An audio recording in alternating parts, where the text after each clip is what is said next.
everybody, and welcome back to the Chilluminati podcast, episode 344. As always, I'm one of your hosts, Mike Martin, joined by my very own, oh, dang, what am I going to go with you? I have WoW on the brain, so I was just going to say WoW characters, but yeah, it's just Jesse and Alex. How's it going, boys? Oh, first off, we be orcs. You'd be Thrall and... Thrall? Yeah. Okay, hold on. If we're doing all Horde characters, yeah. I am clearly Thrall. Okay. Alex, yeah, is oh man, you're one of the Tauren. I don't know which Crendor. What's the Tauren guy? It'd be like Bane Bloodhoof. Yeah, Bane Bloodhoof. Yep, that's it. Crendor is obviously Vol'jin, 100%. And Mathas, good luck. You're more like that one undead guy that betrayed everyone at the Wrathgate. Wait, what? I stand by that. I don't even know. You betrayed everyone. You're like, the living will suffer. Why did I betray? Why would I betray everybody? You're Renfield, dude. Because you want revenge on us for living. That's you're all. The group Renfield for sure. And when the aliens are here, I think Mathas would probably be Zul'jin. Oh yeah, Mathas would be. And then I would be the guy getting revenge on everyone. I stand corrected. Mathas, you're very clearly a troll. I'm going to say you're Vol'jin. Crendor, you're that big fat goblin. Which one? The leader of the fat goblin, the main guy. Fucking fat ass goblin, dude. That big fat fucking goblin. one everyone's worried about. That fucking nearly like the big gaunt jaws or like the neck. This guy's jowls make sound. Gallywix. Yeah, that's who. Boy, this is a hyper-focused conversation for 3 listeners, and I love you for that. Listen, I'm just saying, I would be the Wrathgate undead if like my hips really started giving out, my body was breaking down, and I'm like, the living will suffer like I do. Yeah, that's you. My hips, my kingdom for my hips. And welcome back to the show, Crendor, by the way. Thank you. Great to be here. You were just on Geek Enders taking Jesse's spot. Yep, a lot of fun on that one. Some even said Geek Enders was even better with Jesse not there. Honestly, not all. That's a trend. It's probably my own viewers. I get messages on this show and on Scary Game Squad, but they're like, it'd be better without Jesse. So like, I get it. I understand. There's no accounting for anyone's taste. It's amazing that no matter what it is, there's somebody out there who's ready to like die. Like that dude who was in the jungle and he never knew the war was over. That's for everything. That's for like PB Crisp, like snacks. Like that guy's out there. Like he'd rather attack someone online about some snack that he lost 25 years ago than like let go 1 inch of what makes him happy. And you know, you gotta admire him a little bit. I appreciate it. Yeah. I've always said that. Yeah.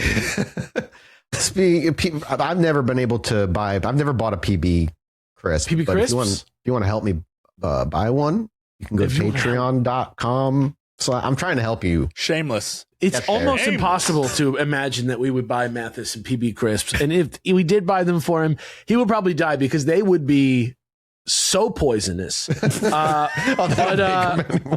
But maybe they'll bring them back. I heard some rumblings. I heard some rumors. And you can get one on eBay. The first place that I'll let anybody know if I hear anything is at patreon.com/ChilluminatiPod, which is the only place for PB Crisp updates from the Chilluminati crew. And if you like, like bonus content relating to our show, also another great thing that's there is the mini-sode. Every single week after an episode, we do another, sometimes like 45 minutes, sometimes 15 minutes. We go over what's in the news, what's making Mathas go crazy, what's making Jesse doubt the very fabric of reality. There's all kinds of stuff going on. I usually just read a silly story. Everybody's got their own little niche, but it's there. It's awesome. And we just have another Rotten Popcorn on the books. Maybe by the time you're listening to this, if you're a late listener, it's already out, but I don't want to say exactly what it is yet because I don't think we've decided, but I have some ideas of my own. What we should do. Yeah. You think you could make a quilt out of the fabric of reality? Oh, shit. And then wrap yourself in it? Yes. Yeah. I do. That's called doing psychedelics. I think a quilt out of the fabric of reality is like, there's probably some physicist out there that's like, that is literally this process. There's probably something that literally is what is called what you call making a quilt out of reality. I don't know what it is, but they're out there. I'm about to wrap you boys in a quilt today for today's episode. Oh, That seemed like a threat. Could be, depending on how you perceive it. It's a quilt of cryptids. A quilt of cryptids. A quilt of cryptids. Yeah, we're going to go over some like a tongue cryptids. twister. Yeah, quilt of cryptids. Say that 3 times fast. I can't. A quilt of cryptids. A quilt of cryptids. A quilt of cryptids. It wasn't very A quilt of fast. cryptids. A quilt of cryptids. A quilt of cryptids. A quilt of cryptids. He's twisted. His tongue's twisted. I've been twisted. It's been officially twisted. It's too sour. We're doing another cryptid grab bag episode is the whole point of that introduction, boys. We've done this many, many times. Crendor, I don't think you've been on an episode where we've done cryptids before. Right? I Live don't believe shows. so. No. Yeah, live shows, you've done the cryptids. Yeah. You were a which- cryptid in a live show. That's true. Honestly, for the next live show, I feel like you need to branch out because like your thing has just been like, how many cryptids could I put my wiener into? And I feel like you need to like at least do like Chicago-based cryptids or something. Right? Like, would get a you be little more surprised if specific. there's not a whole lot when it comes to Chicago-based cryptids? Not really, because they probably either left or they got too drunk on Malort, or they're just. Can I just say welcome to the podcast? When we like that, you're like, Mathas, what's up with the deal where like when you go on stage, you're like obsessed with fucking cryptids? Like it's all It about was aliens whether or last not- time, and it was also educational. I also educated you on No, what it those is. It is aliens always. were. It is always That's extremely true. I do the educational. Game of Thrones thing where I mix sex appeal and Is that what information. happened? If all information has value, it was very educational. I will say I am currently reading Game of Thrones. I'm on book 3, and I just got to the part where the fat slave owner guy's like, "You can either lick the honey off of my nipples, or I'll lick them off of yours." And I was like, I don't remember that from the show. I don't know if they put that in the show, but I think in the show they don't show the part where the honey guy comes back to life and is like the honey guy, and he's going around in the background. Right. Yeah. They don't do that bit. They call him Honey Hands. Yeah. Yeah. that's a Game of Thrones cryptid. So what you're saying, sticky I hands. should not be writing. I should stop writing the song that I'm gonna play on guitar at the live show about how I want to fuck whatever it is I'm gonna. No, I think that would be a definite step Yeah, up. like I think a that- nice there you ballad. go. That'd be great. Yeah. But also, let's not forget that there is a brand new Game of Thrones cryptid called Sticky Hands, and I am here for him. Alex, hands, he knows got me. things. All right, we're talking about cryptids today. How are we gonna? Usually, when we do a cryptid grab bag episode, we like to rate what we would do with them, whether it be hanging out with them, grabbing a drink with them. How do we want to rank? What's the theme? What's the Today theme is of New these? England themed cryptids. Oh, New England, you straight say? New England. Oh, New Easy. England, you say? New England, I you say. That must be because it's the start of our BBBB Boston Baked Bean Month. Isn't that right? Yep. That's Is that what right? we're calling Featuring it, the I Boston guess. Baked Bean Boy, which is just like Los Angeles month from last year, except it's about Boston, and the codes begin now. Just kidding. There's no I codes. was gonna say April I was Fools. not informed, April so no Fools, you code guys. was built into the script I wrote. Unfortunately, All right. So hold on. So this one is in the past we've done get a drink with or good. I think for this, because we're New England, Yeah. it should be who would you like to go get a lobster roll with? A lobster roll, like you're saying, like who would you like to go to Union Oyster House with? how who would you like that's to? the one. Who would you like Who to would you go to performatively Union visit Oyster Union House Oyster House with? One of the oldest restaurants in the country. Who would? Yeah, you'd have to take them there. You have to prepare them and be like, look, it's not gonna be the best food you ever have, but it's an experience. Not even close, but it's memorable. Yes, you're gonna go. Yes. That's the one. Dude, that's the All place where we went to for that one PAX East, and then I don't know if it was Mathas, and then they wanted to order the bass or the Yes. bass. Yep. Yep, the bass. The waitress was like, "Oh, you mean the bass or the bass?" I don't remember which She one. said the the bass. waitress kept The calling it bass, dude. Yeah, that's yeah. what it was- And that we was were like, stuck out because what? she's the waitress at a seafood restaurant. What do you mean, Kept bass? calling it bass. That was insane. We actually talked about the Union Oyster House last week in the Chuck Barris episode because he took one of his like spy contacts there too. Isn't that crazy? Yeah, that's right. Yeah. Isn't that like a weird? It's probably why it's percolating on the mind right now. You know I think. Yes. I feel like take him to the Union Oyster House. That's it. Okay. That has to be it. out of 5, how many oyster crackers out of 5? No, would you take him to the Union Oyster House? Yes or no? Yeah, would you? Because this is It's just a yes or it's just a yes or no. Pass or fail. you have to bring them there. Okay. And then imagine the scenario in which they're eating there with you while you enjoy the food. And the lady who comes around with the cornbread. She's like, y'all want some cornbread? Yeah, she'd have to do that to the cryptid. Yes. 100%. Can they fit through the slightly smaller doorways from the colonial-sized humans that made the building? They were of a smaller nature back in the day. All right. The first one we're going to cover today is actually one we covered on one of our very first live shows we did way back when we were doing a live show in New England, the Once Ballroom. It was our first venue ever. Yeah, and Somerville.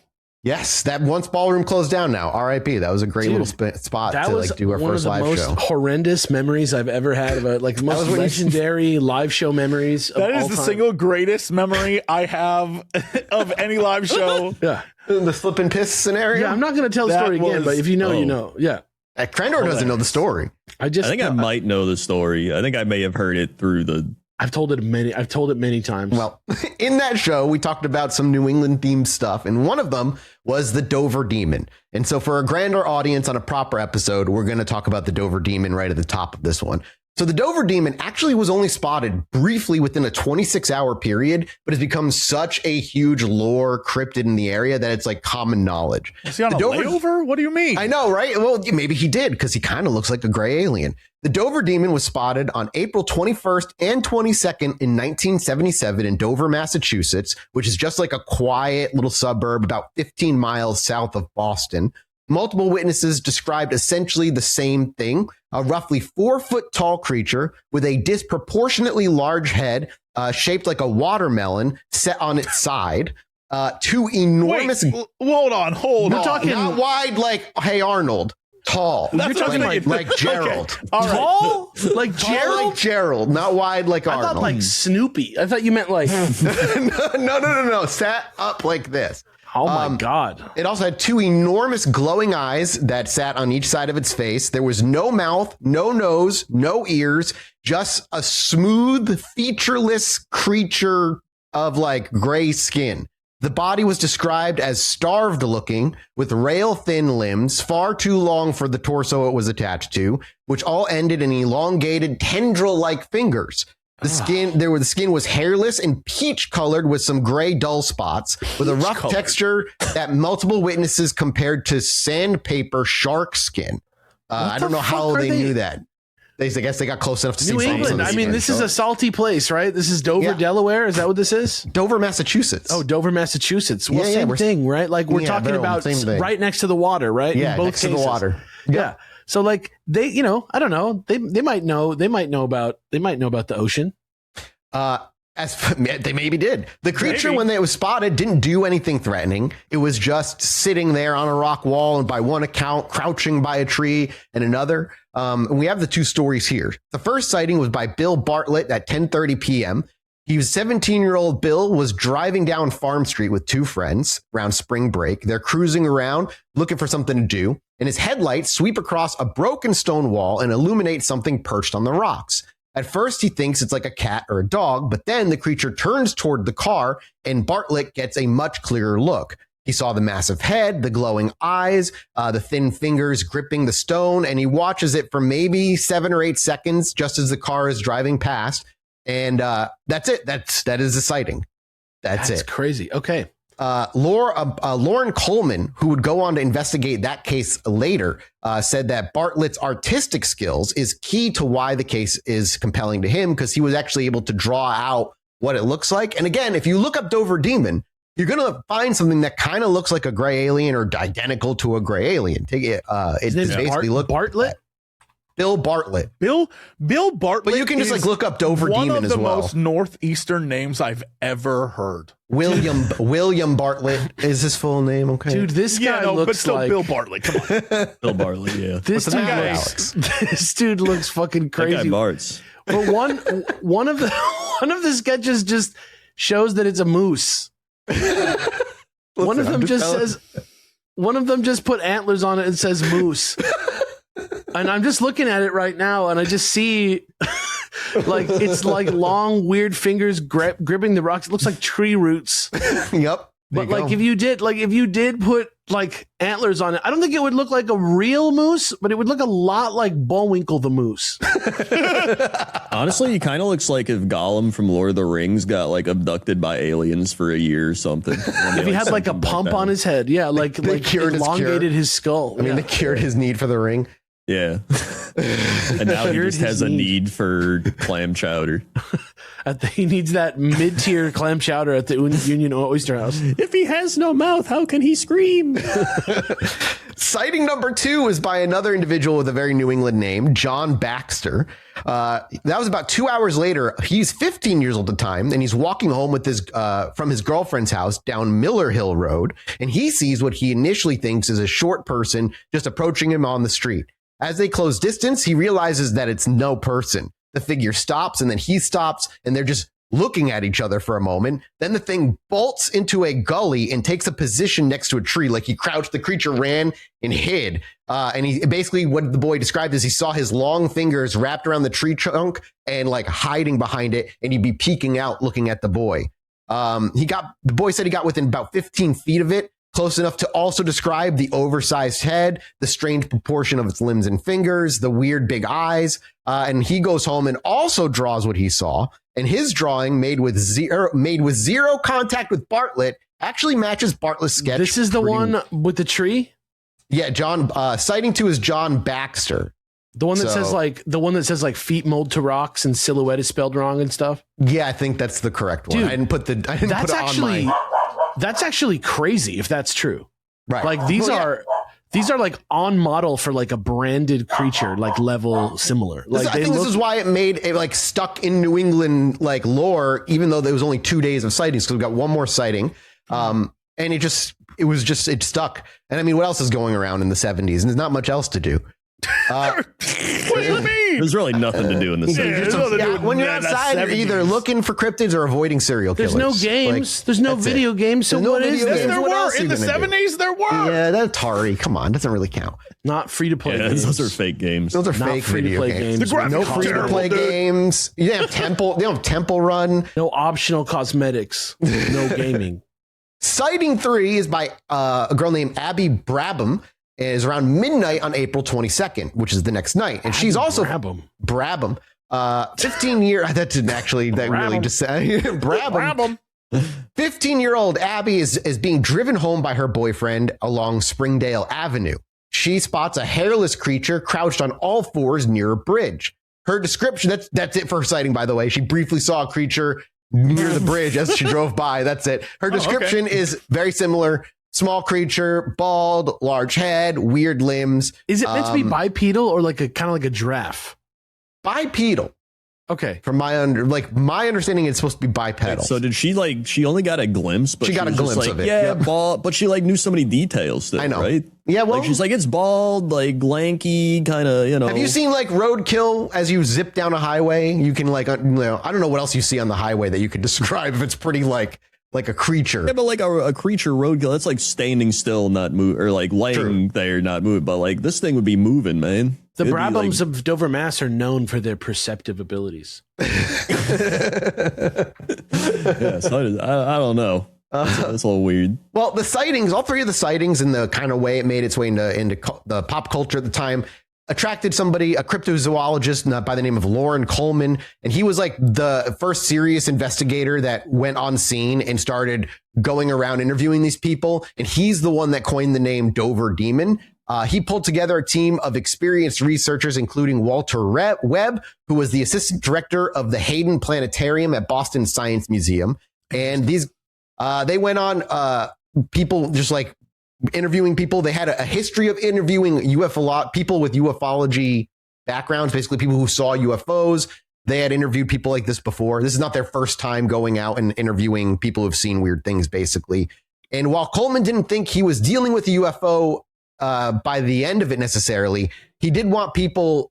He wanted people who knew how to question these witnesses who had experience with weird things, and UFO people were the only people he could get a hold of. There was not anybody who was like a cryptid investigator at the time. It's basically ufologists, and that's fucking it. And they interviewed everybody separately and didn't come to any definitive conclusion as to what it was. But it's because of these guys that the Dover Demon name, the brand, even came into being in the first place. And that's it. That's the Dover Demon. Would you hang, knowing what we know, what little we know about the Dover Demon, with some actual, like, you know, sketches that might or may not be a baby moose, according to some, would you take it? Moose. A baby, yeah, baby moose. That's what some people say the sketches are as well, like a baby moose or something. That's the thing. Well, that's the thing. It's like, you know how like a sloth or like a giraffe or like something like that, like they can like go up on the tree, a little bit and like get. So like if a moose did that didn't have antlers. What about another skeptic's take on it is it's a snowy owl with its wings spread. Why is it always an owl? How does the owl become every shape? I agree. I don't know. Yeah, I don't even see that one. Like the entire owl's body is the head. Yeah. And then what's the body? I don't know. What's the four-legged body with the tree root legs? I don't know. I'm just telling you what another take is. Okay. All right. First things first. Not sure if it could fit through the door. That's the first thing. Second thing, I think I would want to give it some beer. I know that Union Oyster House has a great bar down on the first floor. And I think that, you know, in there, it would be like, it could fit. There's a lot of room. It could be a conversation piece. Seems pretty peaceful, but I don't know what would happen in large crowds. So I guess if it's either yes or no. It seems really shy. Yeah. I think if you get a couple of beers in him, he'd open up pretty well. That's what I was thinking. Here's the issue. He has no mouth. And he must drink. So how do you get anything in him? Yeah, that's a great question. No visible mouth. That's right. He might just dip his like watermelon in the beer glass and just kind of. That's why it's the shape it is. If it's yes or no, I'm going to go with no, just because I'd rather not deal with the fallout of doing something so insane as that. And that's probably going to apply to every cryptid here, unless one of them looks like a human. But in cartoon world, if I want you to know that I was. If there's a range of 0 to 10 between no and yes, I was about 5 on that range. We can slap a range in there if we need I'm not trying to slap a range on there, but I hesitated before. We have to be definitive. This is what Chilluminati is always known for: our definitive takes on all things. Oh yeah, it's factual. Here's what I'll say: knowing that this guy showed up and then left, honestly, perfect Jesse guest. I would love to go out with this guy, spend one night hanging out, and then never talk to him again. I'd be fine with that. Hasn't outstayed. Is that what you wish that this podcast was? It was not 344 episodes. No, this podcast is great. We have a good 2 or 3 hours a week, and I go about my life. That's solid. That's why I like this guy. That's what hanging out with the Dover Demon is like. Yeah, it's like being on the Chilluminati podcast. That guy isn't trying to like call you up, see what's going on, bug you. I got stuff I got to be doing, man. I got a Chilluminati podcast to film. I can't just be going out drinking all the time. Honestly, it's the same. On Cox and Crendor, we meet up for 1 to 2 hours every week, and then we're like, see you next week. It's great. Later. We're not trying to go out to drink with some baby mooses. None of us are. I don't think I'm going out I'd take him out to the drink either. I agree. I feel like this criteria is we're going to be like, actually, we shouldn't probably bring anything besides a bona fide person. No, I'm going to take him to the Union Oyster House. We're going to have a great 2 to 3 hour like chill sesh.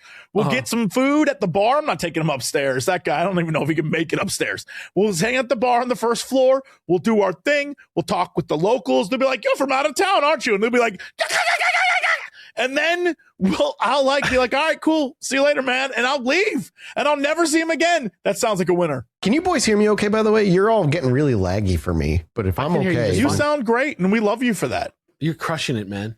This is the best you've ever sounded. Well, you guys sound like glitching robots to me, but I can understand what you're saying. So it's going to work. That's just my demon nature coming through.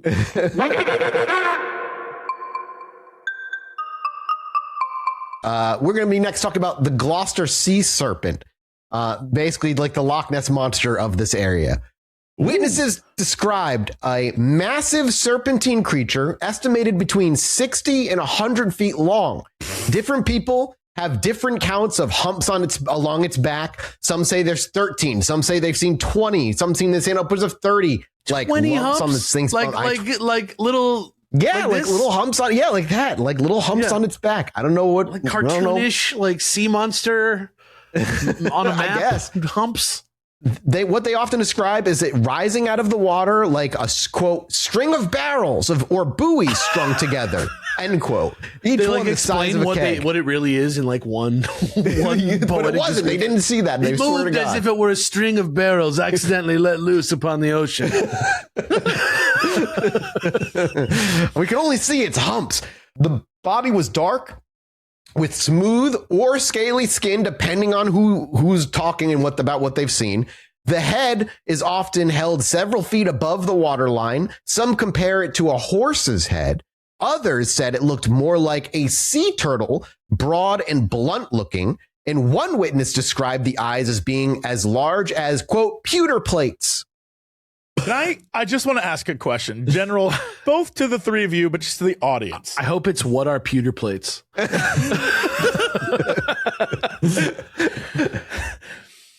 When describing a sea turtle, would you use the words broad and blunt? I guess if I was going to beat somebody to death with it. It's a very weird way to describe a sea turtle, is all I'm saying. Don't look at me. If I was going to swing it around by its back fins, I guess I would say it's broad. Take a few people out. Yes, that's. If it was a weapon in a game, it would be a blunt weapon. Yeah. Broad and blunt. You're right. Yeah. Okay, try to do like to hear it from the New England accent. Oh, it's like it was like broad and blunt or something. Like, I get it. Yeah, I see it. I'm not even going to venture into that territory. I don't think I can do it, but what, New England accent? Yeah, no just way. Get rid of the Oz and you're done. Broad and blunt. Yeah, the R's. Get rid of the R's. Get rid of the R's and you're get rid of the Oz and then you have no more Oz. I can't do it. And I won't. Yeah. Broad. I don't know. That's like a New York accent. All right. So people say undulated vertically, like up and down through the water. Some described it as a caterpillar, like when it moved through. Others said it slid around like a water snake under the water. This is in the Atlantic Ocean? Yes. But here's in Cape Ann specifically. But sightings go back as far as 1638. Is that before or after the invention of the barrel? Oh, good question. Reverend John Jocelyn reported that colonists near Cape Ann told him about a sea serpent coiled up on a rock like a cable. When English sailors wanted to shoot it, the indigenous people with them argued against it, saying if the serpent wasn't killed outright, they'd all be in danger. Just like Avatar. It's just like Avatar, exactly. It's like Princess Mononoke. Yeah. Like Jaws 4. Oh, damn. I don't have that deep of What's the one where the shark gets revenge? Is that 3? It's 3 or 4. Jaws the shark Revenge? is like, I'll get revenge on this one specific family. Jaws PS2? Jaws PS2. That works. That's equally as good. No, yeah. Jaws the Revenge. That's Jaws 3. There you go. Oh, 4 is SeaWorld, I think. This is Jaws 3, but Jaws 3D exists, and it's a side. It's Jaws Gaiden, basically, if you want to think about it that Got way. it. And then Too many Jaws the Revenge is the true Jaws 3. You're welcome, guys. Yeah, thank you. Back esoterica for you. Thank you. The main amount of sightings came from August of 1817. Starting with August 6th, where 2 women saw something enormous swim into Gloucester Harbor. In the local reaction, Yeah, no, I was there that day. I figured you were. You know, what they take saw. off your bathing they'll suit never for a few forget. Yeah, seconds? serpent in the water. Yeah, no, I get it. My bad. Yeah. My bad, ladies. Yeah. My trunks came off. Oh, my bad. Oh, wait, I'm was so that sorry. 1817? Oh, I remember that. I was there that day. It was a mistake. Was that August 3rd, 1817? Oh, yeah. Oh, I remember that. That was me. Let me just check my planner. Oh, yeah, I was swimming. And on August 10th, a mariner named Amos Story spotted the creature from Another tale. He spotted the creature from shore and watched it for over an hour. He described its head as resembling the sea turtles. That's where the broad and blunt quote comes from. A man from 1817, mind you. Does that make more sense? Does that I'm trying to do my old New Englanders. I'm trying to defend them. These are my people. Yeah, it's like, I'm staying off the water. I'm going to make cookies from now on. By God, they'll be famous. His head was broad and blunt, like a sea turtle. Like my chocolate chip cookies. Oh, God. Which I will be known for. And then a few days after that, shipmaster Solomon Allen observed it repeatedly from a boat over multiple days. Shipmaster, got it. Shipmaster, right. yeah. I thought you said shipmaster too, and I was Shipmaster Solomon. I was like, I imagine most shipmasters were also shitmasters as well on the boats. True, yeah. I get that. Then on August 14th, ship carpenter Matthew Gaffney got close enough to fire his musket at it. He was certain his shot connected, but the creature simply submerged and popped back up elsewhere, unbothered. Shooting at shit. What is that? What I think he was just really drunk. How many? Yeah, he's probably extremely drunk being a carpenter on a boat. Yeah. But also, how many times has a cryptid been seen by an American and the first thing to do is pull their guns on this thing? Like, we talk When else about. are you going to get a chance to use your gun, man? How You got to many be shooting cryptids. I've been waiting for this. The family on Skinwalker Ranch used multiple guns on the same animal. They're like, go get my bigger gun, go get my even bigger gun, and they just kept shooting at it. The Simpsons episode where Mr. Burns is all like morphed out, and he's like, "I bring you love," and they're like, "It brings love, kill it." I hate love. Kill that thing. Within weeks, though, the harbor was swarming with curious visitors who had heard about the creatures the people on the boat and people on land had been seeing. And what back then it was called a broadsheet, like a newspaper. A broadsheet published in Boston. Why was everything called broads in New England? What's going on over there? I don't know.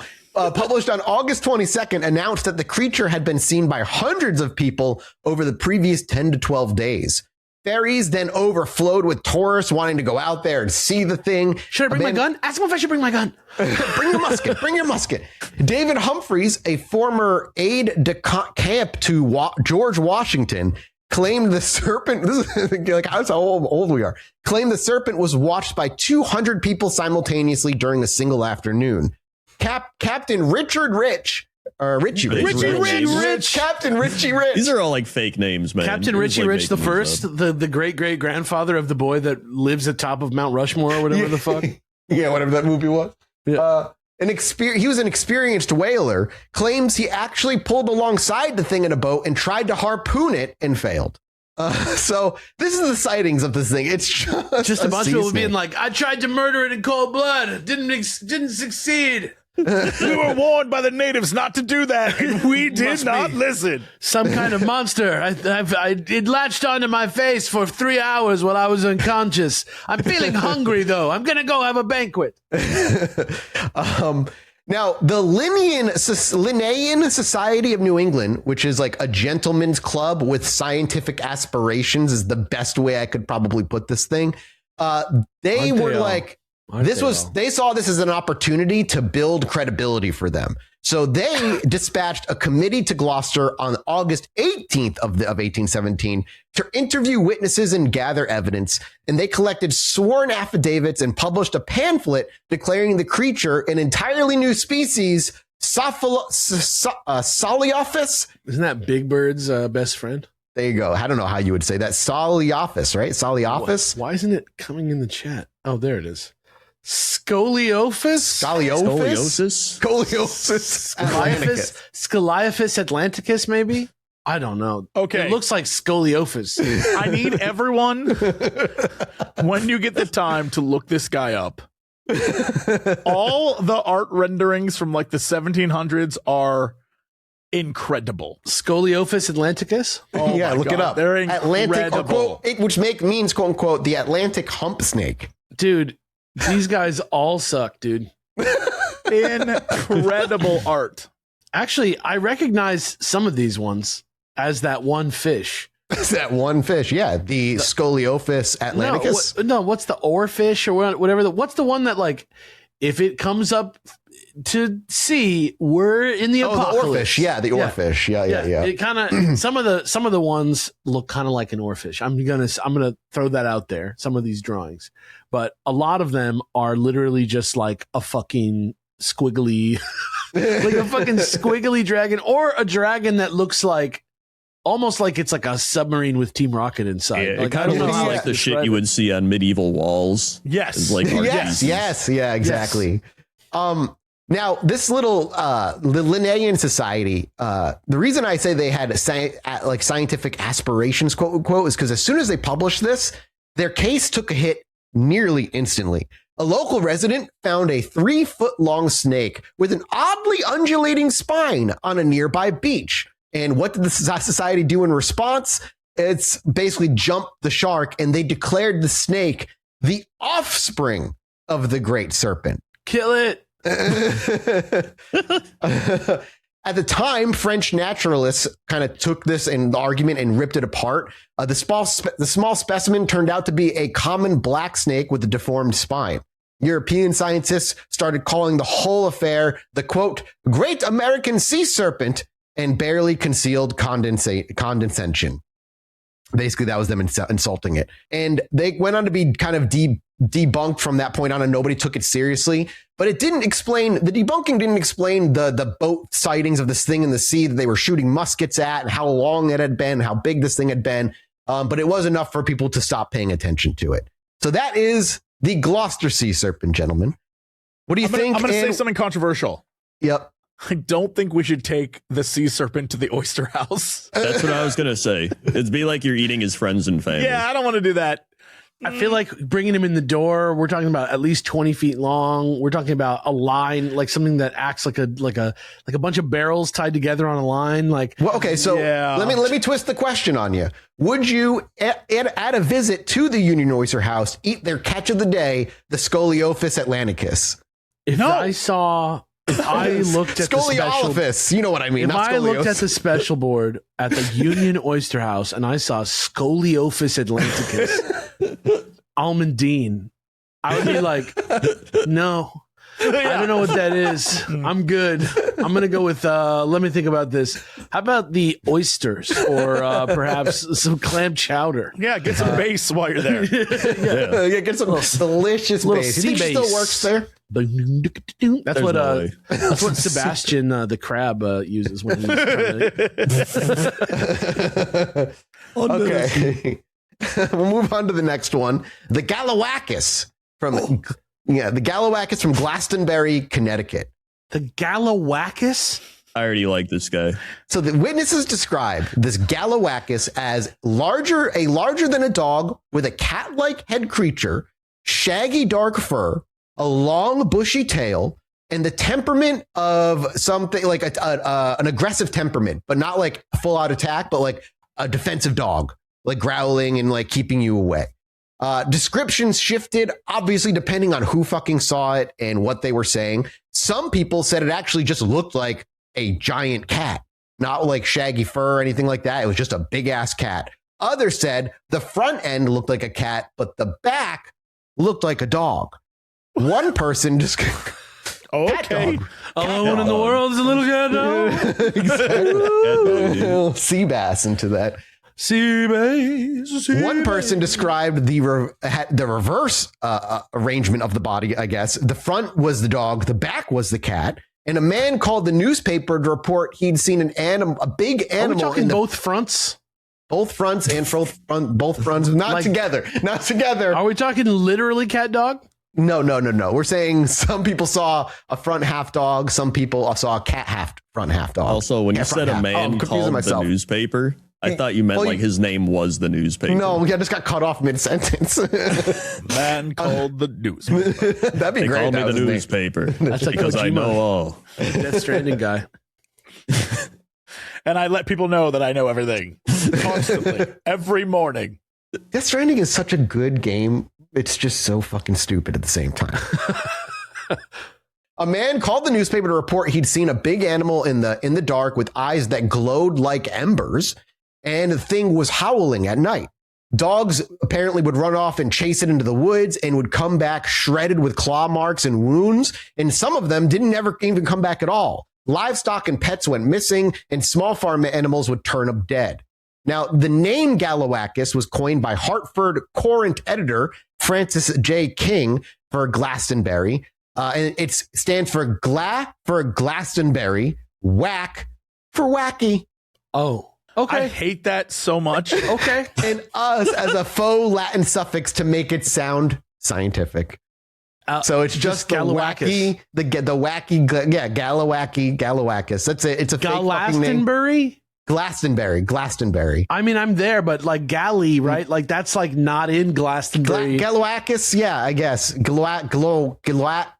I guess I'm saying it wrong. Can you give me me this one in the scoliosis chat, please? Yep, here it is. The scoliosis chat, please. Glowakis, I guess. Glowakis. I'm adding a bunch of word letters. Galawakis. See, okay. Glowakis. Galawakis makes it sound better to me. Glowakis. Galawakis is like a better designed word, but that's not what these guys chose. Yeah, this is like claw, but Galawakis. Glowakis actually sounds like a place in America, though. Like, oh yeah, that's like 15 miles out past Galawakis, over on the I-49. You know what I'm saying? Like that sounds like a place, right? Yeah, no, exactly. The reason this became so famous too is because back then, this is the late 30s, 1930s, by the way. A radio commentator by the name of Lowell Thomas, whose broadcasts apparently reached millions across the nation, picked up the story and told his audience that the creature had been named by a quote unquote Connecticut scientist. And while technically, yeah, he's correct, they didn't explain that the name meant something silly, and it literally gave this thing an air of legitimacy that it wasn't supposed to have in any way. So it became like a myth version of itself. Yeah, exactly. The Glowakis entered public consciousness on January 13th, 1939. The Hartford Courant reported an unsuccessful hunting party near Glastonbury that had been searching for a creature giving, quote, blood-curdling yells at night. The context, the other part of like this that I think, if it was an animal that does that, there are red foxes in New England. I heard them all the fucking time. Sure. They literally sound like women screaming in the woods at full volume, like somebody is dying. There's a couple animals like that. Mountain lions kind of do that too. It's yes, mountain lions do that too. But yeah, red fox. I had one outside my apartment for like 10 years. That thing always sounded like somebody was dying, and not once did it not make me jump. So I don't doubt. Are you sure it wasn't a Glowakis though? It could. I mean, fair point. What if it was just like a really bad neighborhood? Are you sure? Yeah, it could have just been that. Murder at night, dude.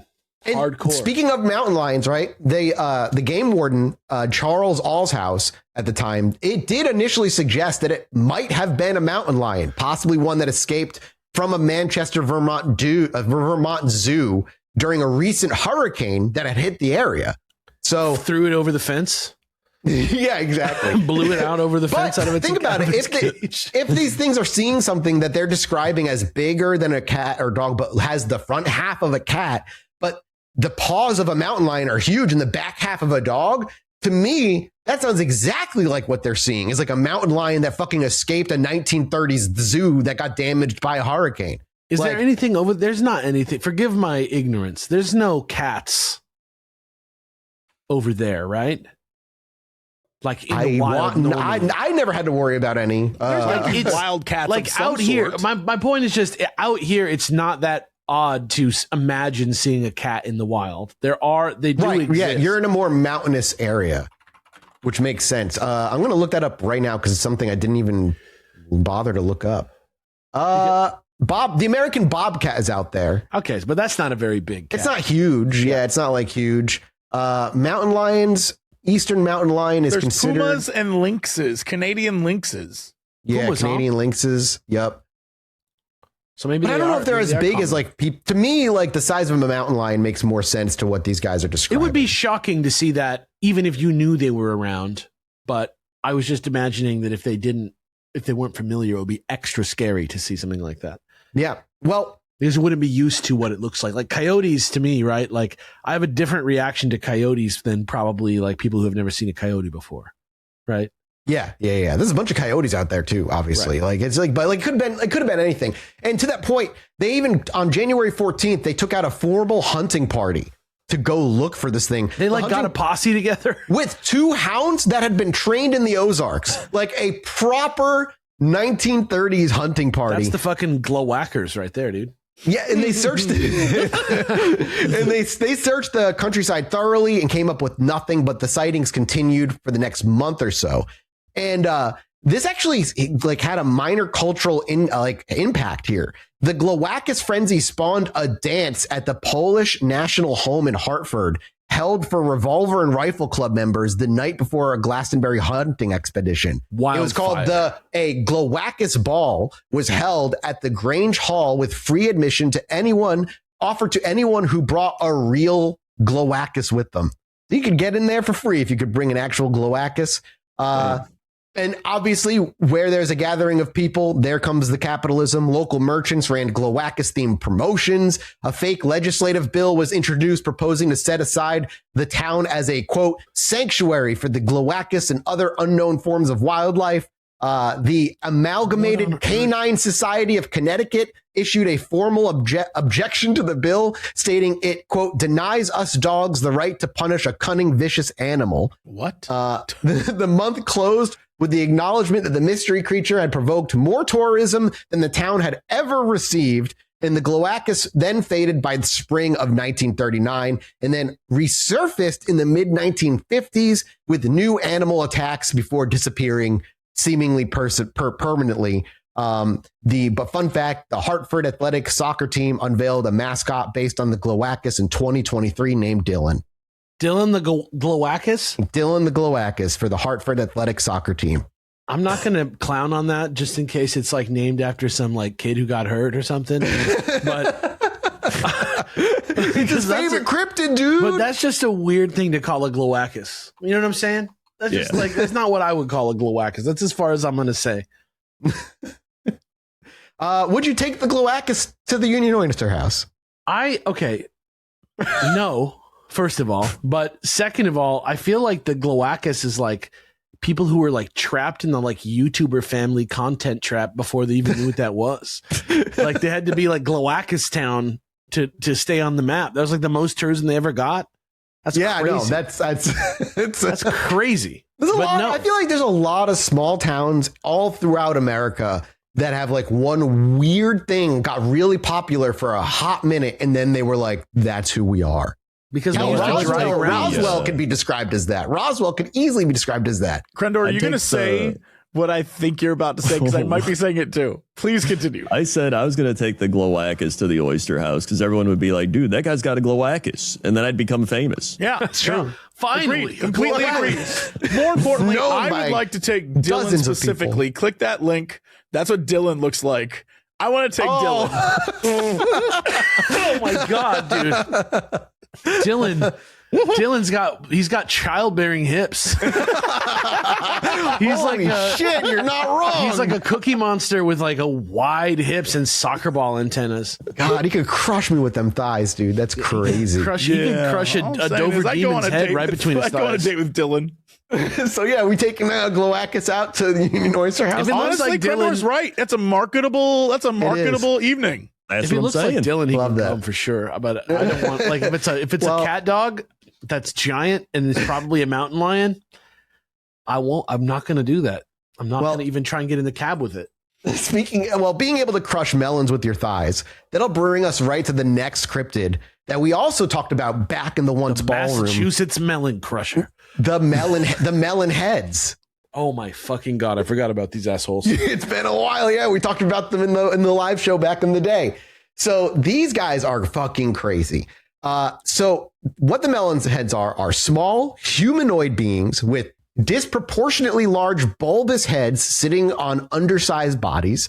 The heads are swollen, misshapen, melon-like, which was where they get their name. It's Elden Ring enemies. It's super Elden Ringy. The creatures are pale with eyes that some witnesses describe by saying that they glow in the dark. They are very quick. They live deep in the woods, and they come out at night to attack travelers, steal livestock, eat pets, and depending on which version of the story you're getting, possibly consume human flesh. This is literally Mr. Burns now. Like this, like we're just literally talking about that Mr. Burns with the dilated eyes. They have a personal fondness for teenagers in particular. They like to eat and like bother teenagers the most. Who doesn't?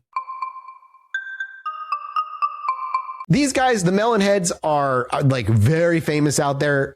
They're scattered across Fairfield and New Haven counties out in New England. And our specific roads there are specific roads that are considered Melon Head territory, actually. Zion Hill Road in Milford, which I know Milford. I know Milford well. Like I know that area well. Zion Hill in Milford. I've never seen a Melon Head, unfortunately. I may have been the Melon Head back in the day. Oh my God! When you were in the graveyard walking, this is what Melon Heads grow up to if they are left alone. Velvet Street in Trumbull, also called Dracula Drive, which is its own separate legend. Its own separate thing. Dracula Drive for Sega Genesis? You got that, dude? God, I don't. I only into my car. I could only rent it for Blockbuster. I never owned it. Yeah, it was not available for purchase. That's why it's one of those exclusives. Yeah, exactly. Dracula Drive. Then he had also active on Sawmill City Road in Shelton and Jeremy Swamp Road in Southbury. Jeremy Swamp, dude? Jeremy Swamp Road. That's almost as bad as calling him Dylan. Jeremy Swamp? Jeremy Swamp, dude. Jeremy Swamp Road. Roads around Lake Mohegan in Fairfield, Marginal Road in New Haven.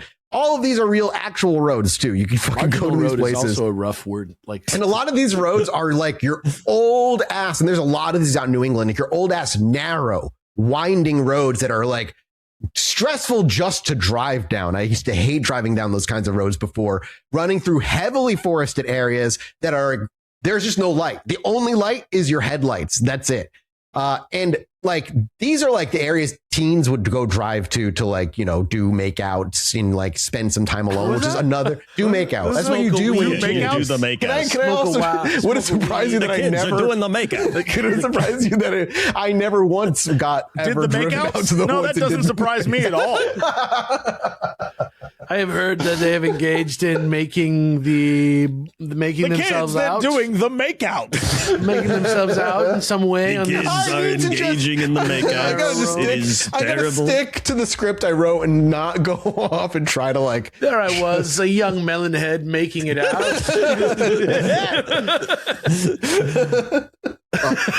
I gotta get the tears out of my eyes so I can see straight. Oh God. This is like another reason I think teens often saw them is because, you know, when you're in the middle of the fucking woods by yourselves with no light, any animal, small, medium, large, is going to look really weird and creepy when it's like cast by shadows of trees. Dude, and that's I went to all you can do. You guys have stories of yourselves of seeing weird things late at night due to bad lighting. And that wasn't when you were going to do any of the making out. That was just when you were just being normal. I went to go piss and a deer walked out of the bushes like 2 feet away from me while I was like in the middle of the night while I had a flashlight, and I was just like, oh, it was like silent until it appeared. And I just was like, so like you would never, don't sell yourself short. Like, it's so much scarier than you think every time because you become like animal mode. I don't know how to describe it. Like when you go away from the loudness of city, your ears like tune in another way. You know what I mean? What is happening? I'm serious. Away from loudness of city. I'm serious. Like when you go away from like the loudness of the city, you like your ears like tune. You like chill. You can like you decide you can hear more. And then when a deer walks out of like a portal in front of you, you're like, oh, like it's so scary. Moving out to like the boonies, when I moved from like actual like suburbs near the city of Providence out that way out to Burrville, which is the woods of like New England, having deer around you for the first time and having like 10 of them and not hearing shit, and they just flash the flashlight into the woods and you just see the reflective eyes just looking back at you. That shit, the first time that happens, it's creepy as hell. Eventually you just get used to it, but like it's so weird because you have to really listen and you can kind of hear them walking around, but most of the time they're just standing there silent as fuck, and they're huge. They make like weird ass noises. They do. Like, That was surprisingly a good impression of what they sound like. People have always told me I have a great deer impression. Yeah. I can see why. For the Melon Heads, though, there are a few different stories that we have. In the 1980s, a group of girls, some of them are really short like this one, a group of girls from Notre Dame High School in Fairfield drove down Velvet Street after a Friday night football game, parked and walked into the woods. They heard their car door slam behind them. Then the engine started and the car drove a little bit toward them. What? It's like that Harry Potter scene where the car's coming to help him. Yeah, exactly. It's like that Twilight Zone where they're on the wing, but just like way lower stakes. That's all it did. There was nothing in the car. They attributed to the Melon Heads. An asylum for the criminally insane in Fairfield County burned down around 1960. Most of the staff and patients died. 10 to 20 inmates were never accounted for. They fled into the woods, survived the winters through cannibalism, and so this is all a legend. Inbred for decades. Became the Melon Heads? They are the origin of the Melon Heads. Like, supposedly, that is the origin. Like the one hills of the have origins. eyes? I was about to say, that's the Hills Have Eyes version. Well, yeah, that's one of them. They basically inbred until they became like hydrocephalus and feral behavior. That is what the Melon Heads are. That's just like a Resident Evil. That's like fucking insane. One of the other origin stories is during the colonial period, a family in the Shelton Trumbull area was accused of witchcraft because of, there were witches back then, obviously. This is New England will be talking about all of that actually not that long in the future here on this show in the next few months, which is exciting. But because they were witches, they were banished into the wilderness and survived through centuries of isolation and inbreeding, also producing the characteristic deformities over the generations which created the Melon Heads. So either you've got insane asylum inbreeding or witch family inbreeding. But no matter what, inbreeding is occurring. Yeah, well, and those two. And then the last one I could find was one that kind of crossed over with an Ohio variant of the Melon That's Head. inbreeding. So, like, as someone from Ohio, it checks out. A scientist named Dr. Crow conducted experiments on. This is Resident story. Evil. Dr. Crow. Dr. Crow. The Umbrella Sanitarium in New England. Dr. Crow. Eagletown, New conducted England. experiments on orphaned children, injecting chemicals into their brains that caused their craniums to swell grotesquely. This is literally Resident Evil Requiem. The children eventually killed, or did Requiem steal it from the Melon Heads? The children eventually. If I ever play a video game where I have to fight and kill Melon Heads, I'm not playing that anymore. R, shoot the Melon Heads. Press R in to shoot eugenics. There's the one guy looks like a melon head that you have to. You're fight. not wrong. That's true. Yeah. You know what? What about lemon heads? Those are pretty good. Yeah. Right? They are pretty good. I like those.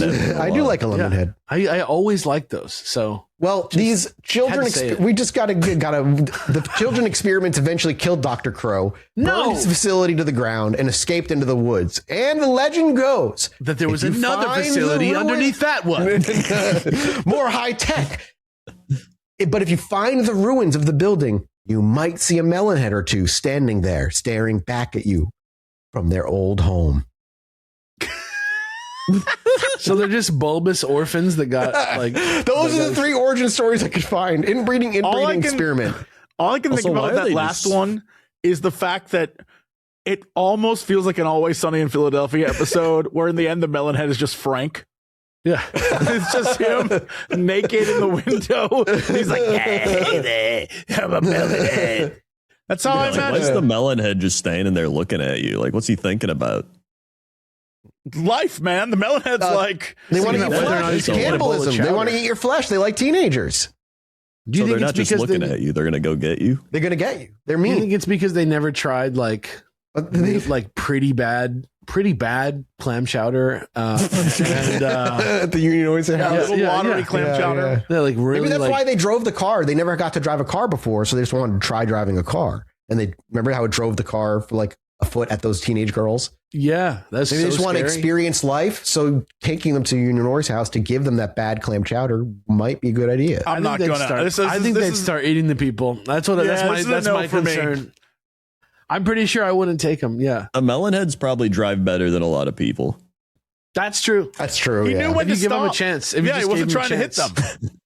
Yeah, you just wanted to try it. Exactly. You could have hit all of them. I mean, look, maybe if the lemon heads were cool with me, the melon heads, sorry, I got lemon heads on the brain now. Yeah, Lemon heads on the are mind. not cool with you. I've heard. I'm gonna have to get some. I don't know where even to find those anymore. I don't even know if they still make those. Those things Like are an like old 150 timey, years old. like there's got to be a shop somewhere called like Big Pete's House of Treats. Werther's lemon heads. Get me a little bit of honey. Yeah. I'm Oh good. man, You know it's yeah. there. It's not the gas station anymore. That's for sure. No, that's but if for I damn was sure. cool with the melon heads, like maybe we could like go somewhere like a park and like Uber some Union Oyster House to us. Nah, I don't think that they would be eat the good. kids Like, in the park, dude. No. oh, I didn't think about that. No, I mean, okay, well, maybe we're somewhere. Maybe we're in a house. Maybe we're like maybe we're at an Airbnb. Maybe.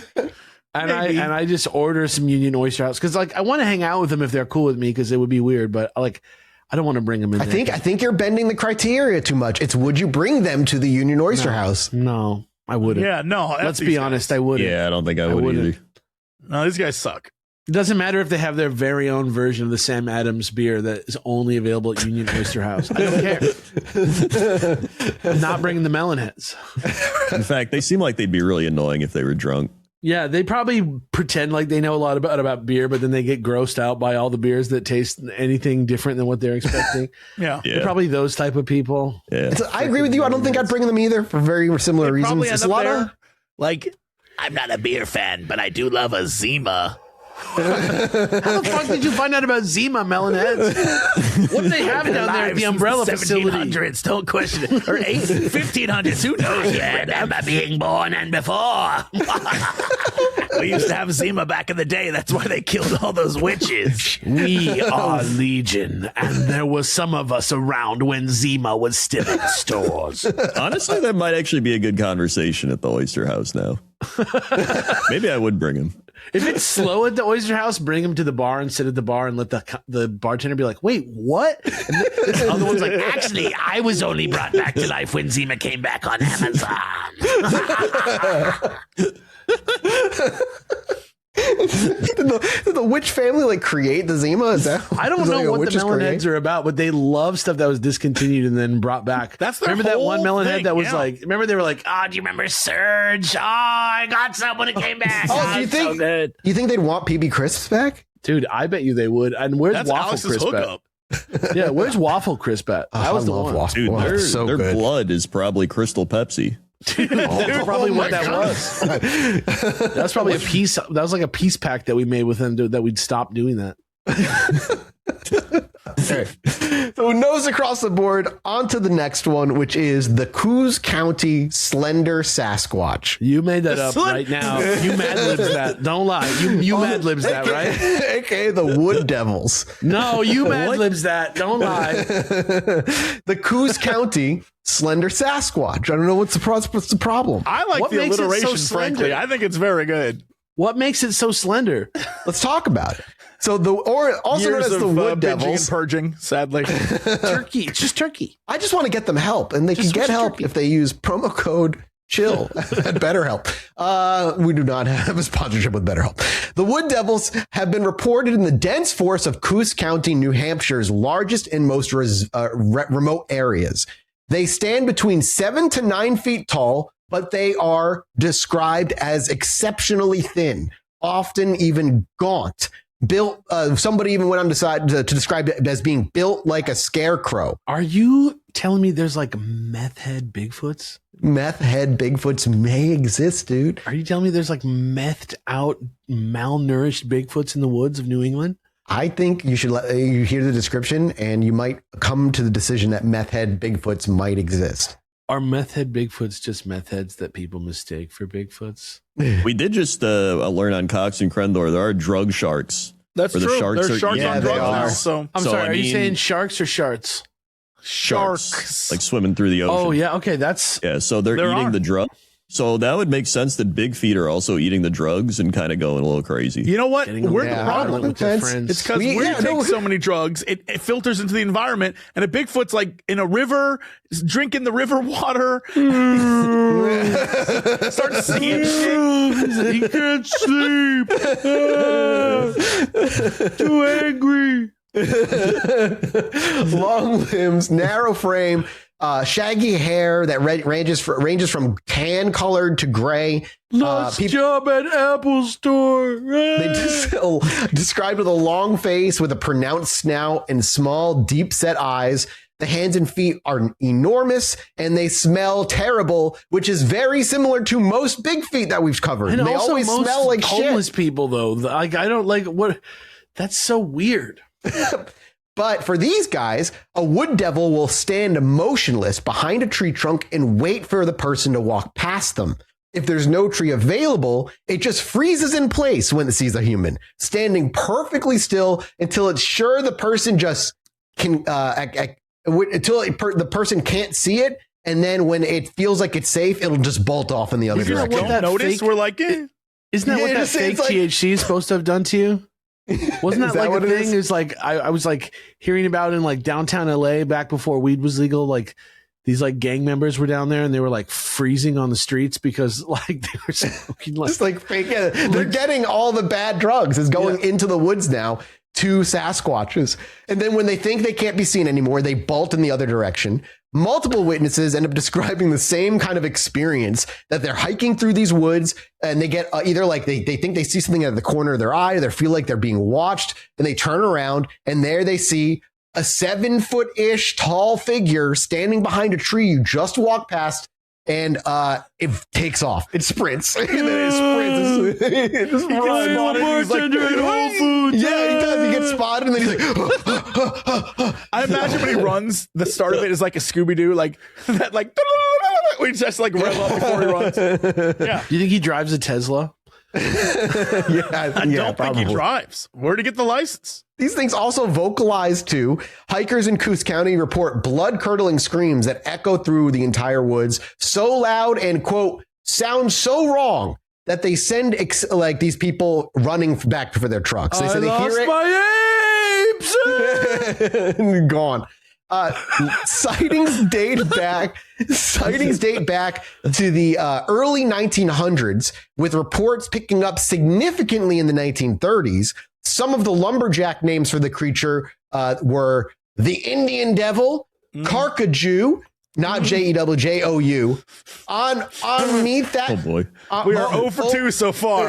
Yeah, and me that sees, which is a Cree word. That seeds. Yeah. Here, I'll show you. You'll see what I mean. I'll just send it to you, and you tell me. Oh, me that sees. Ami? It's a Cree. It's the Cree name for Wolverine. Has that ever been used in a Wolverine comic?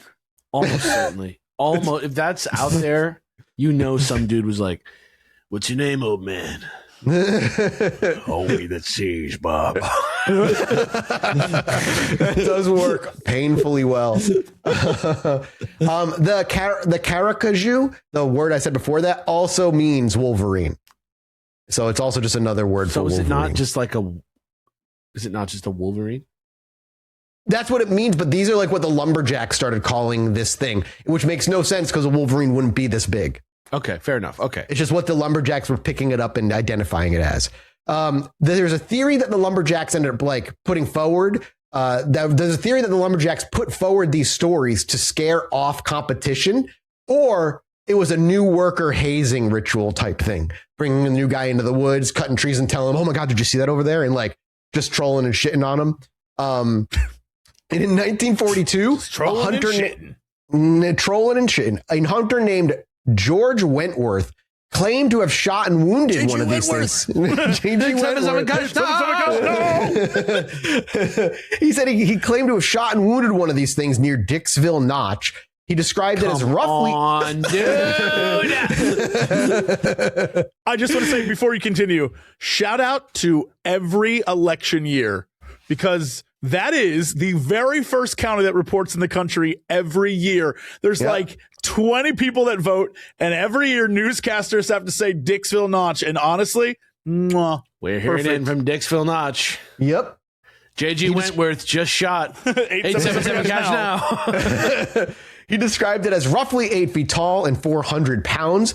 And he said he followed the blood trail until the blood trail disappeared into a thick brush and he lost it. In 1948, a hunter named George Lavoie spotted a tall, hairy creature standing behind a tree near his hunting camp. He described it with a horse-like face, gray hair, and he fired his rifle and missed. The only evidence he found afterwards was a set of enormous footprints. 1973, hikers near Mount Cabot reported a large creature standing on two legs behind a tree roughly 7 feet tall with grayish-brown fur, and they also noted a powerful, unpleasant odor when they got close. 1977, a driver named John Horrigan reported a large hairy creature crossing Route 3 near Pittsburgh at night. And that is the extent of the sightings I deemed worth keeping. And that is slender, potentially meth head Bigfoot. The big meth slender head Sasquatch. Bigfoot. The Coos County Slender Sasquatch. Coos County Slender Sasquatch. I'm taking, first off, aside from the stink, which honestly, I've been to some places in Boston. I'm not going to take him because he already stinks too bad. You were at PAX. Yeah, I was about to say, I just came back from a place that had some stinky people. Did you go to the Oyster House? No. Instead, I went to Chinatown and I got pho, which was delicious. You had like an actual good dinner. Yeah. But I will say that if I'm going to Union Oyster House, you know what? There's some hairy dudes with long beards in Union Oyster. He's going to fit right in. Slender Sasquatch. I'm right here. Yeah. I'll take that dude out. He probably got stories to tell. It's like, one time I was in Pittsburgh. It was crazy. Yeah. I used to live in Pittsburgh. I went to college there. Oh, so yes on everybody then? You're all bringing them? You too, Crendor? No, I said I wouldn't. He'd smell too bad. I don't even think I'd want to smell him. I think I'm a no also. I mean. Oh, wow. Look, should I risk it? Like, you were willing to bring Melon Head as long as you could take him to a bar, but you wouldn't bring Melon Meth Head. Was going to eat people. This guy just stinks. Yeah, but he doesn't smell. If we're cool, that's our line. Like I said, it's me versus eating people. No, if me and Melon Head smells good. Me and Melon are cool. I think Slender Sasquatch is going to bum people out because I think people are going to realize what he really is. No, the Melon Heads are terrifying, and just because melon's in the name doesn't mean they smell like fresh fruit. These guys are killers. Have you smelled one? Have you smelled one? Have you smelled Slender Sasquatch? Have you ever tasted a lemon head? Lemon heads are delicious. How do you know he smells bad? Just because some asshole said so? Numerous people said he smelled bad. No, that's his thing. You know all what? Big feet could be them. They could be the ones that smell bad. All big feet do smell bad. All big feet do smell bad. Then why are there so many books about banging big feet? Because they probably don't care. Some people are into that. You can trust me. I bet you there are just some people that are really maybe you're all jealous of his musk. You guys can't handle the musk. It takes a lot to cultivate a musk. Yeah, I don't think anybody can anymore. I think we're all tired of the musk.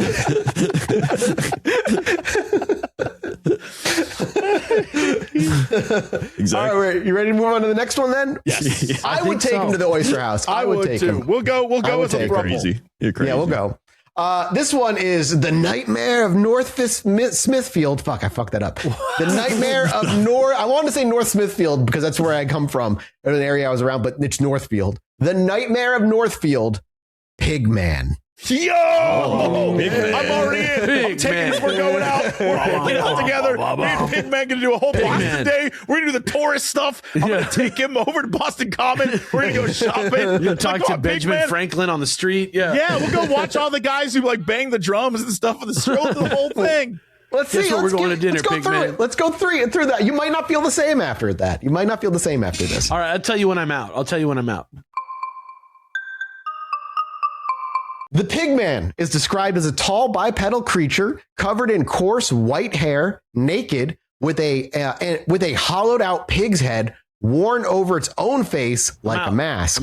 I'm out. Sorry. So we don't know what this dude looks like? I can't take him to the Oyster House. It's not necessarily even a man. How mysterious. I'm still in. I'm going to spend the whole day with this guy. The exposed skin beneath the white hair is seen as pale. The hands end in long clawed fingers. It's associated with often pig slaughter, animal mutilation, and the discovery of caves filled with gnawed bones, aka where a wild animal was spending its time. At night, it supposedly has a ear-shattering scream. The sound is described as between a human shriek and a high-pitched pig's squeal, which is awful sounding. I'm not even gonna do the bit. I don't even want to. How bad that sounds. No. And this is at Northfield, Vermont forest is often seen. Now, on October 30th, 1951, Might be the most interesting thing Vermont has ever produced. I'm so hyped. Some like game developers like writing this down, and we're gonna like play this on Scary Game Squad in like 6 months. On October 30th, 1951, the night before Halloween, known locally as Picket Night or Mischief Night, 17-year-old Sam Harris left his family's farm in Northfield, Vermont with a basket of eggs, planning to vandalize some houses as a prank. He never came home that night. His parents reported him missing the next morning, and a massive search was organized. Hundreds of locals combed the forests and hills surrounding Northfield for weeks. They searched every area they could, every hillside they could reach, and they found nothing. They didn't find any body. They didn't find any clothing, just zero trace of this guy at all. It's like he simply vanished. Over the years, people tried to make sense out of it, like he ran away, somebody killed him, or maybe fell into a ravine and hit his head. But the locals developed a much darker explanation, and 20 years later, Pigman got him. And give him a big man. 20 years, how it goes. Yeah, and 20 years later, the explanation walked out of the woods. During a high school dance in Northfield, a group of boys went out behind the school to a sand pit near the cemetery where they'd stashed some beers. They came tearing back into the dance, white-faced and crying. They said something had come walking out of the woods on two human legs. It was naked, covered in white hair, wearing a hollowed-out pig's head over its own face, and it carried a knife in one hand and a bloody pig's head in the other. Some of the braver students went out to investigate the sand pit, but they didn't find the creature. Who would let the kids out? It's 1971, bro. I don't know. No one's watching these kids. I mean, if my dad can ride in the back of a pickup truck, we might as well let the kids out of the gym to go mingle with the pig man. There is something interesting about every sighting of the pig man so far is related to kids doing something they shouldn't. And as a result, the pig man gets them. Frankly, I'm here for that. This pig man is he's keeping kids safe. When they went out to the sand pit, they didn't find the creature, but they did see that the grass and underbrush had been trampled flat. After the dance, the connection started to form. A farmer came forward to say he'd seen a hideous naked figure rummaging through his garbage a few nights earlier. And pigs had gone missing from local farms. And obviously people remembered Sam Harris, the boy who never came home. Most sightings since then have centered on a place called the Devil's... like a Harry Potter thing? The boy who never came home. Yeah, because it was like a spooky, like little, like fairy tale, man. That's why. It's a fucked up fairy tale, bro.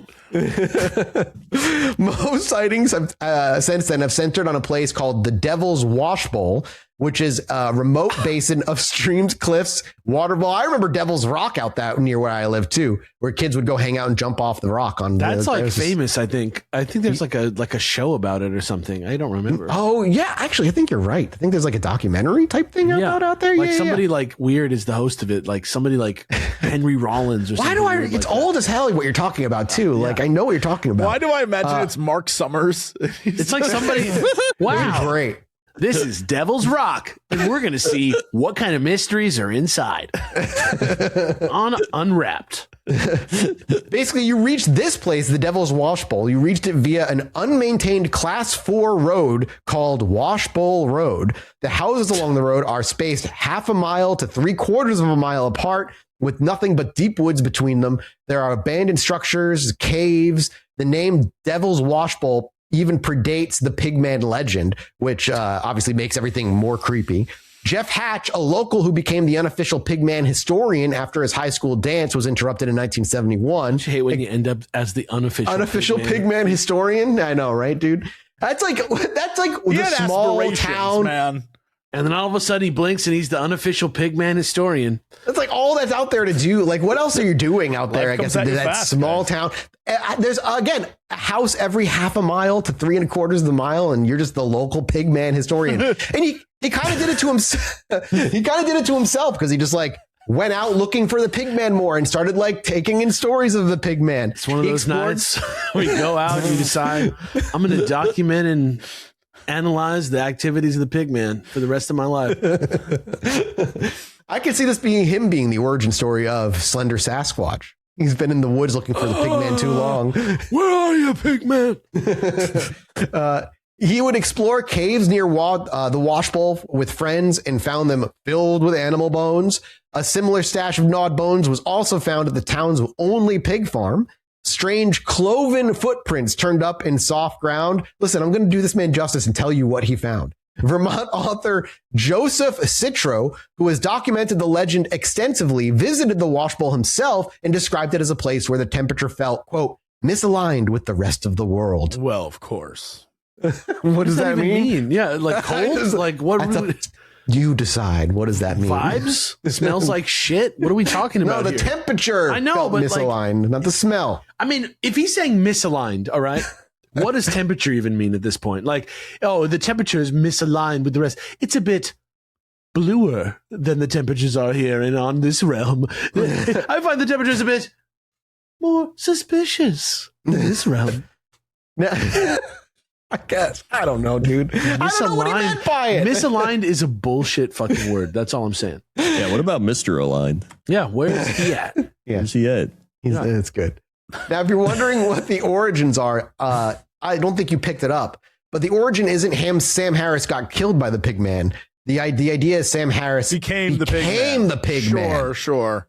That's the supposed origin. The Pigman is Sam Harris. And the Pigman was also featured on a 2015 episode of Monsters and Mysteries in America and is still one of the Vermont's. And they found him. They found him. And then they solved it like they did with every single one of them. They did on that show. Asylum. He's still there.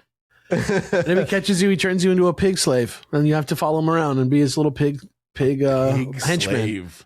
Just become his henchman. Citro has said that the Pigman is much more likely to be seen if people know about him.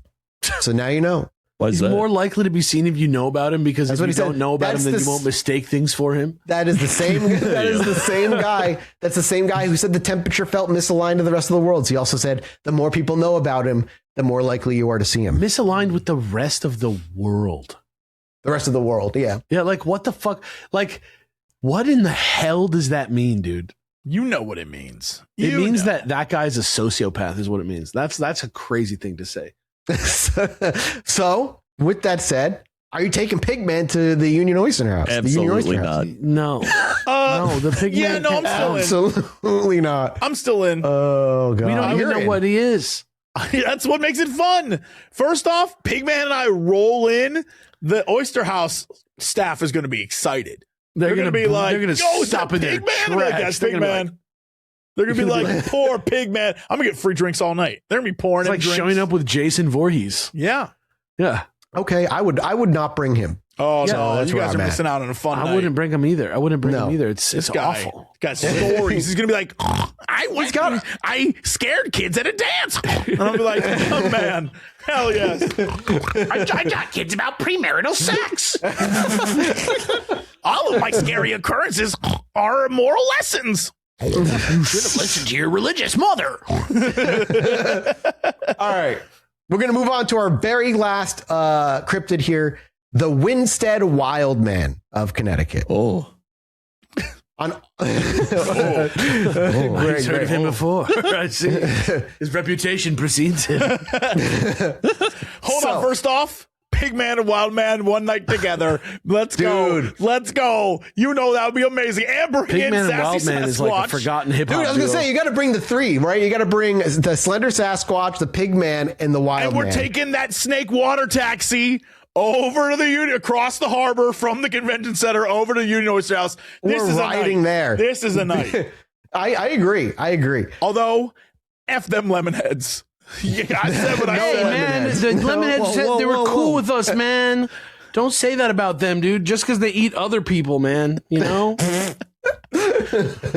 So on August 21st, 1895, the Winstead Evening Citizen published a report from town selectman Riley Smith, who claimed that while picking blackberries on Old LaSalle Road near Colebrook with his bulldog Ned, a large, naked, hair-covered man, roughly 6 feet tall, burst from a clump of bushes, leaped into the air, let out a fearsome cry, and then bolted into the woods. I think that happens in Florida like every week. That's what happens when the bars close, yeah.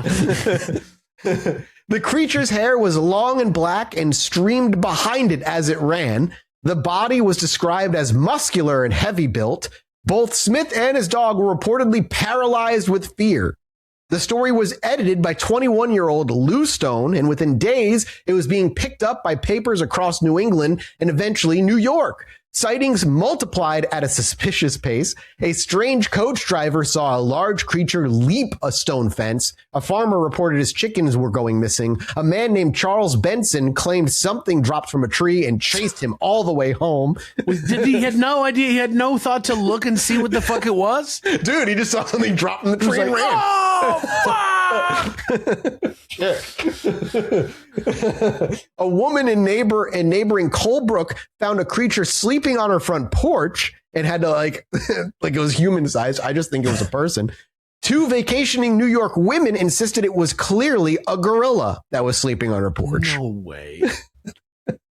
What? You think it's a wild man more than you would think it's a gorilla? Was there a missing gorilla? Not that I'm aware of. I couldn't find a missing gorilla. I don't think it was a gorilla. New England is known for its New England gorillas. Oh, I didn't know that. See, I'm not from I there. believe That's they're called bad. slender Sasquatches. Yeah, okay? oh, right. I can't afford rent in Boston. It costs more than Los Angeles. What's happening? Why is that? And the more the story seemingly came out, the more like it got picked up, the more the wild man seemingly like grew in physical size. Like at each Like retelling Godzilla. of sighting, it just like kept getting an orc bigger in and bigger. 40K. Yeah. Yeah. It became a fucking kaiju by the end. Uh, Elden Ring boss, 14-foot tall man. exactly. The Melon Heads as these little cohorts. Dude. Unfortunately, so like a man by the name of Jim Madraw actually boasted that he'd snapped a photograph of this supposed wild man monster. Unfortunately, the photo showed just a perfectly normal dude who was maybe a little hairy, but like he was unremarkable. It was Just like a guy. It was just like, Yeah, this is a dude. Catch me naked. yeah, exactly. Except not naked. You know, yeah, I think it's exactly it. It was just your relative from way back in the day. Just me. Just a guy with a little bit of body hair. Exactly. When questioned about like, hey, this is just a dude in your photo, Madra explained that his camera had been so startled by the wild man that the camera couldn't see straight. It turned him into a man.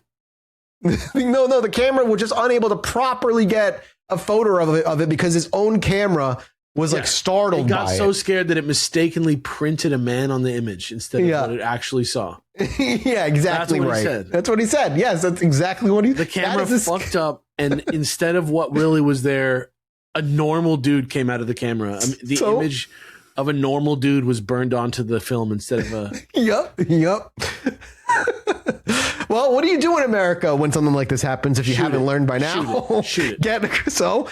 About 100 armed men organized a search party, divided into groups, and scoured the countryside looking for this thing so they could fucking shoot it. Like that was their response. They treated it just like that Santa bank robber. Yeah. This is like the town coming out with all your fucking soup's on! And someone with a pot is just hitting it with a ladle. The search party found a cave with some bones and a single shoe. It's him. They also accidentally shot. You got me. I laughed so hard you gave me the hiccups, bro. Oh God. Okay. They also accidentally shot a farmer's escaped mule, which they had mistaken for the wild man. It's him. Yep, exactly. The reporters eventually left with nothing but one paper got, quote, sunburn and hangovers from the local beer. Sunburn, hangover, dead donkey. That's it. That's all the sucks. hunters got. Wild man doesn't exist. Later on, it went on to become locally famous as a fabricator of tall tales. The person who created the initial story of how he saw this thing in the woods with his dog eventually went on to become like a local famous liar. Doo-doo writer. What do you mean? You have a Boy local inventor. famous liar? You all know like those one-up people that tell stories that are so unbelievable that, but like The president. there's Yeah, no way no, to I prove get it. it. Like Yeah, he tells exactly. like he tells whoppers is what you mean. Yes, he tells whoppers of a story. Like he would go on later on in his life after this to invent stories about how he came across talking owls, how he found a 5-legged cow, how he was able to tame trout. Dude, one Like the time fish? my dad swears he was running by the cliffs in Palos Verdes and he looked over and he saw an owl on its back resting in the grass, getting ready to fly again. I think it was just dead. I think it was just a dead. He said it was owl. like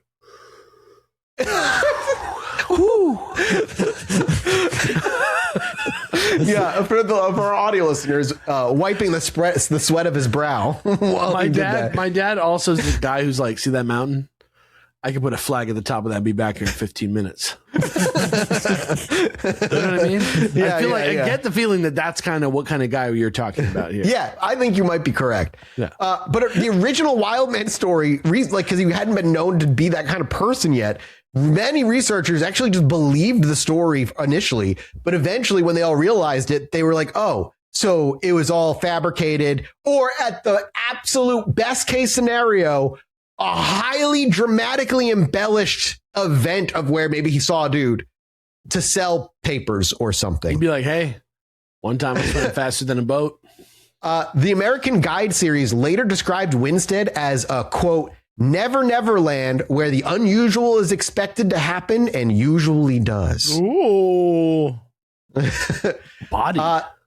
It would later return briefly in the 1970s after Stone died in the 1930s. But in July of 1972, 2 Winstead teenagers, Wayne Hall, 19, and David Chapman, 18, reported seeing a creature near Crystal Lake Reservoir. They described it as roughly 8 feet tall, covered in hair, and walking upright. One said it made a noise like, quote, a frog mixed with a cat. When someone suggested it was probably a bear. It just sounds like a deer. Just sounds like a deer. Yeah, exactly. When someone suggested it was probably a bear, they insisted, quote, it was no bear. Dude, shut him down real quick. That's it. Incontrovertible, just irrefutable evidence. Boom. It was. And 2 no years bear. later, in 1974, two couples parked at night near God, I kept adding for no reason. Two couples parked at night near Rug Brook Reservoir reported I can't read my own fucking script. Going down. Rug Brook Reservoirs, where they parked it, reported a hairy bipedal creature approximately 6 feet tall and 300 pounds. Again, Police came sorry, to guys. investigate. They found nothing. Yeah, That's it. that was me, guys. And that is all the sightings of this wild man creature from the 1800s to the 1970s. And that's it. The wild man can come because I'm pretty sure it's just a dude and he needs. Yeah. Yeah. I'm pretty sure he's just a dude and he needs a meal. And he's a he'll take- wild man. That guy's going to party. Yeah, he'll even accept something like the Union Oyster House because of how hungry he is. He'll probably drink anything you give him. Yeah, even that brand that unique flavor of Samuel Adams that they have just for the Union Oyster The House. oyster flavor? I don't know what it is. I think I'm talking about something that really exists. But there's actually one more cryptid. I was going to say I have some details on a cryptid I was going to put on the full script, but I didn't have because there's not a ton known about them. But Yeah. I can go over them real quick. Yeah, real quick, just real quick. Yeah. So this cryptid is usually around 4 inches tall, often seen more in modern day times rather than olden day times. So there are some reports of him being on boats in the 1800s or so. Yeah, because it was a legal gray area at the time. At the time, it was a legal gray area, exactly. Of a short bean-shaped like entity that often only shows up in the homes and camping grounds of those who are partaking in legal marijuana use. Yeah, he might be around otherwise, but he doesn't come out unless it's Legal. all above board. Yeah. Right. Yeah. That's all I really know about him. Did you know more about him, Alex? I heard that he has been seen lately outside of Fenway Park in the shadow of the Sitco sign, but that he's made some changes and that he's getting things ready for, I don't know what he's planning. He said, I don't think it's like a whole month about Boston, but I think it kind of is like a whole month about Boston. Like, I don't know what's going on, but the Bean Boy is around. That's what I've heard. He's about, and we should be looking for him. That's all we know. That's all we know right now. And on, if you have any sightings, honestly, put them on the subreddit, please. Yeah, there's one. If you check out at Studio Melectro, there's one sighting of him, and we actually used it as our channel art this season because, you know, Mel, our artist, is from Massachusetts, and Mike also lived in Boston for a long time, Boston area. And so I don't know, like we did LA because me and Jesse are from there, and this is another place that's kind of similar to that. And even though we're kind of trolling, we are actually going to talk a lot about like some stuff that has to do with this area of the country. The greater New England area is often kind of seen as one entity, you know, in a lot of ways. And there's a lot of weird shit, including the Salem witch trials, which we'll be deep diving in about a month and a half or 2 months. Yeah. So give some love to our Boston family here on the show. And that's all I wanted to say about the Boston Baked Bean Boy. Yeah. More to come. Let us know. And thank you to our Chicago cryptid, Crendor, for being here. Problem. Thank you very much for having me. I know there's not many Chicago cryptids out there, so he had to make his own. Yeah. We're gonna do all hot dog mascots next time. We're gonna do all the various different hot dog mascots. And where shall we send people this time, Crendor, to see more Crendor? Not that we, you know, all statistics point to them knowing where you're from. Where can we send them? Yeah. Personally, you know, you could really go to youtube.com/Crendor, where I make top 10 lists out of pointless things in World of Warcraft. Or if you want to hear me and Jesse rant about absolutely nothing for an hour every week, there's youtube.com/Cox and Crendor podcast. It's true. 500 episodes. Perhaps sometime soon we'll all meet again somewhere someday. In person. In the summertime. In the living room. Oh, yeah. No, I mean, in theory, we can, in fact, say that Cox and Crendor Live and Chilluminati Live are returning in August. Yeah, and that's no April Fool. That's that is a real no April fool. That's real fool. That's not no April Fool. That ain't no April Fool. That's real fool. That's August Fool. That's August, you fool. Yeah. And we're going to go do a mini-sode, you fool. Ooh. Yeah. Over at patreon.com/ChilluminatiPod. We appreciate you. We love you. You may see Crendor there. You may not. We're going to figure out if he wants to hang out between episodes. You have to come listen to find out. We'll see you there. Shout out Boston. Shout out Central Mass. Shout out New England. Much love. Bye. Anyway, me and my wife were sitting outside indulging on our porch one night, enjoying ourselves. I needed to go to the bathroom, so I stepped back inside, and after a few moments, I hear my wife go, "Holy shit, get out here." So I quickly dash back outside, and she's looking up at the sky in awe. I look up too, and there's a perfect line of dozen lights traveling across the sky.